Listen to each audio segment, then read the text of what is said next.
Today on America's Test Kitchen, Bridget makes grilled bacon wrapped scallops. Jack has Chris tasting frozen yogurt. Lisa reviews wine tools. And Julia cooks Southern shrimp burgers. Right here on America's Test Kitchen.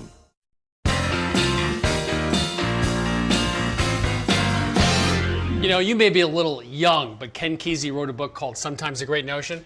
Well, we're going to call this segment Sometimes a Lousy Idea. Okay. Because you have scallops, tender shellfish, which cook really quickly and get tough when you overcook them. And you wrap them with what? A pork product, which is fatty and takes more cooking, drips down on the coals if you're grilling them, and you get voila. This doesn't look to me like a brilliant concept. You were right. The problem with bacon wrapped scallops is the bacon takes a lot longer to cook than the scallops. All the fat that's in the bacon renders down into the grill and causes a lot of flare-ups. So what we want to do is render some of the bacon and start pre-cooking it. Give it a jump start before we head out to the grill. So I've got a heat-proof plate and 4 layers of paper towels. And I'm just going to place 6 slices of regular bacon, not thick cut. Thick cut is a little too difficult to wrap around the scallops. We're going to cover this with 4 more sheets of paper towels, and we need a lot of paper towels to absorb that grease so we don't take it out to the grill. 6 more slices of bacon, and a couple more pieces of paper towels, 2 layers. And then because we want to keep this bacon nice and straight, we don't want it to curl up as it cooks in the microwave. Place another plate right on top, kind of press it down. So that's going to weigh it down. They stay nice and flat. And we don't want to overcook this. So about 4 minutes on high should do the trick. Okay. All right, so that's the bacon taken care of. And let's move on to the scallops. Well, we've talked about this before, but it's worth repeating, which is there are 2 kinds of scallops out there in terms of how they're treated. They're dry scallops, right, like these, and they're wet scallops, which you really don't want. Wet scallops have a chemical in them, STPP, not STP, which is sodium tripolyphosphate. It helps them hold on to liquid and plumps them up and keeps them nice and fresh. And the question is, how do you know if they're wet or dry? Well, once you get them home, if you put them on a paper towel in a microwave, high power, 15 seconds, you'll notice there's a lot of liquid comes out of the wet scallops. The dry scallops are fine. So we tried soaking them in lemon juice and milk and other things. It really didn't work. You can't really get the chemical out because it bonds with the proteins in the scallops. So all you can really do is cover that with salt and lemon juice at the end, sort of cover up the flavor. That's right. But dry scallops, these are much better than wet scallops. They'll also cook better because they don't have all that moisture coming out. That's right. They're going to get a much better brown color on the grill. And this is what we're using. This is 24 large sea scallops. They've had the tendons removed. Now, before we wrap these with bacon, we do want to season it. And we've got 3 tablespoons of butter.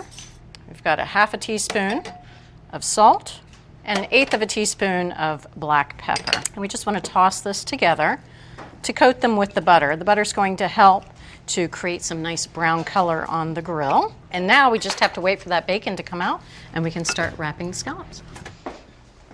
The big reveal. See, just slightly rendered. All right, now we're not going to wrap 1 piece of bacon around each scallop. We're actually going to double up the scallops. So it's 2 scallops per slice of bacon. That way the bacon doesn't overpower the scallops. And put them side by side and kind of mush them together. And then one of the pieces of bacon, it's still nice and pliable. And we'll wrap this around. We do want the bacon to overlap, but we want to trim any excess away. So I'll just take a pair of scissors. All right, and let me do a couple more, and then I'll show you how we skewer them. So now that I've got 3 done, we want to make sure that we go through the seam here so that we anchor it. So just right through the middle. And this is going to make it a lot easier for us to turn these on the grill. All right, so we're going to skewer these 3 at a time, and I'll just lay them down this way because this is how we're going to lay them on the grill. The bacon facing down. Bacon facing down. So while I continue with the 3 remaining skewers, there's 2 lemons down there. If you wouldn't mind just cutting those in half, we're also going to take those outside along with the bacon and the scallops and grill those lemons as well.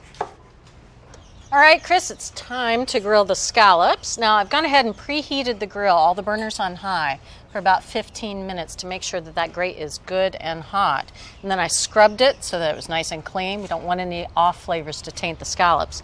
And of course, oiled it really well because we don't want the scallops, the bacon, to stick to the grill. So now I'm going to leave 1 burner on high, and the rest are going to go to medium because we want to grill on a lower heat to begin with. We want to slowly render that bacon so that the bacon doesn't flare up and cause that scorching. So let me go ahead and place these bacon side down right over the cooler side. So we're not going to have any risk of major flare-ups here. All right, and then while we're at it, we're going to go ahead and grill the lemons too, again on the cooler side. That's going to really char them and give them a nice concentrated lemon flavor.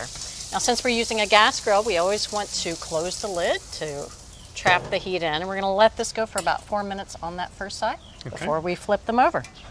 All right, it's been 4 minutes on that first side. Let's flip these over. Oh, they're looking good already. Oh, look at that. That bacon is nicely crisped.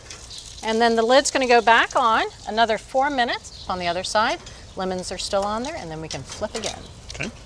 All right, Chris. So the bacon has rendered on that second side over the lower heat. So now we're going to transfer them to the hotter side, but scallop side down. So the flesh of the scallop is actually going to get some good color. All right. And let's take a look at these lemons. Oh, they've got some beautiful color there. So we'll go ahead and put these on a platter, and we'll take these inside in just a moment. So the scallops are going to cook there now over the higher heat for another 4 minutes, just on this first side. And we're not going to flip it again. It only needs to get color on that one side. So again, cover down, come back in 4. All right, so 4 minutes on that, scallop side down, and these are ready to come off the grill. So can I ask the stupid question now? Or you want me to wait? What's going to stop you? Nothing. So you only do it on one side because they'd be overcooked if you did both sides? That's right. They would be overcooked all the way through, and you really only need to get that color on that first side. There we go. Got our lemons and our scallops. Time to go inside Are we ready? and eat these. Okay. Yes. Time to serve up these beautiful scallops. Oh, You're just going to lord this all over me. Aren't you just going to like how great they are? yes. Well, this goes very well with crow. And there you go. Squeeze a little bit of that grilled lemon. Got some chopped chives here to sprinkle over these. Oh, still really, really juicy. Not overcooked. Oh, Okay. This is really good. now see, you still get that nice sweet flavor of the scallops coming through. But pair that with that smoky flavor of the bacon. So the secret to grilled bacon wrapped scallops starts with the bacon, which we par-cooked in a microwave. The scallops, we put 2 together, then wrapped them and skewered them. And the secret was cooking them bacon side down on fairly low heat and then finishing with a much higher heat on the scallop sides. So there you have it, from America's Test Kitchen to your kitchen. A really good idea, grilled bacon wrapped scallops. These are really good. Tastes a lot better than crow. Sometimes I think there are whole categories of food for which there is actually no legitimate purpose, and one of them is frozen yogurt. I understand ice cream, believe me, I understand ice cream, but what's frozen yogurt? It makes you feel better about eating ice cream? I mean, is it healthy? It's not better than ice cream, right? It is a hot category. Sales are up 74% in the last 3 years. I think it's best if you think of it as low-fat ice cream. Forget about the whole yogurt part. First of all, freezing kills up to 99% of the active cultures. So any of the health benefits you think you're getting Gone. from yogurt, you're not getting from frozen yogurt. Second of all, frozen yogurt has pretty much the same amount of sugar as ice cream. It does have less fat. So a sort of premium vanilla ice cream has about 14, 15 grams of fat per serving. These yogurts are anywhere from 0 to 3 or 4 grams of fat maximum. That means they're a lot more icy. Yes, and that gets me to my next point. Thank you, Chris. That was a very nice setup. There are 2 schools of philosophy here. One is, let's not deal with the iciness. Leave it alone. Which is a mistake. The other is, let's add things. And the things that you want to add in order to get a decent vanilla frozen yogurt are corn syrup, which reduces iciness. Our top choices have carrageenan, which is a derivative of seaweed. The other thing is cream. I found that a little bit of cream, you like that. And then finally they got rid of the yogurt and it tasted great. A little bit of cream does something interesting, is that the vanilla flavor is carried in the fat. And in the non-fat ones, we felt like the vanilla was basically missing. And that a little bit of cream not only helps with the texture, but helps carry the vanilla flavor, so you get more vanilla flavor because there's some fat to carry the vanilla extract. So I think the other thing that's interesting is from a flavor profile, besides the vanilla, there's two schools of thought here. One is let's make it taste like yogurt, so it's tangy. People would refer to it in our tasting panels as like buttermilk or like sour cream. And then there are ones where there's zero tang whatsoever, and it tastes like low-fat ice cream. So I've been talking, you've been tasting. Anything you are liking a little bit? Well, this is very yogurty, not particularly vanilla flavor. This one also tastes like yogurt, not much vanilla. This one has more vanilla. Feels like a little bit more fat. So, but this one though is clearly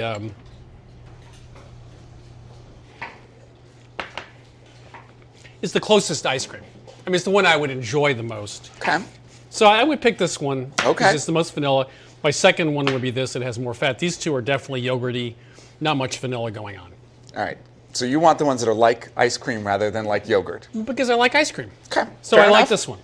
Well, you chose the winner. This is the TCBY. Tasters said the same thing. It's sweet, it's vanilla, there's no trace of yogurt. There's a little bit of fat in it, but not too much. It has a lot of stabilizers, has a little corn syrup, has a little bit of cream in it. It's low-fat vanilla ice cream, basically, that they call yogurt. This is my second one. It didn't have a lot of vanilla, but it was creamier, I thought. This is the Haagen-Dazs. This came in fourth. Our tasters weren't wild about it. It melts very quickly. I mean, you can already see in that bowl it's melting a little faster than some of the others.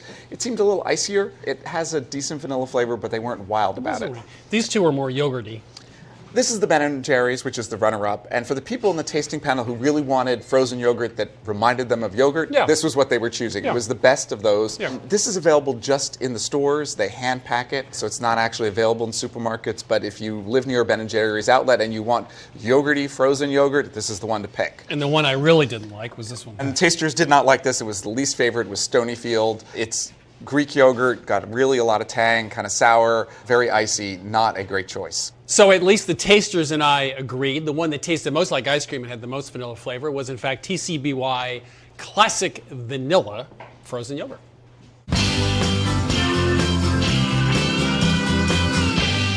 You know, it's true, there are lots of crazy burgers There out there. are. Like, remember the Krispy Kreme burger? That was gross. The nut burger?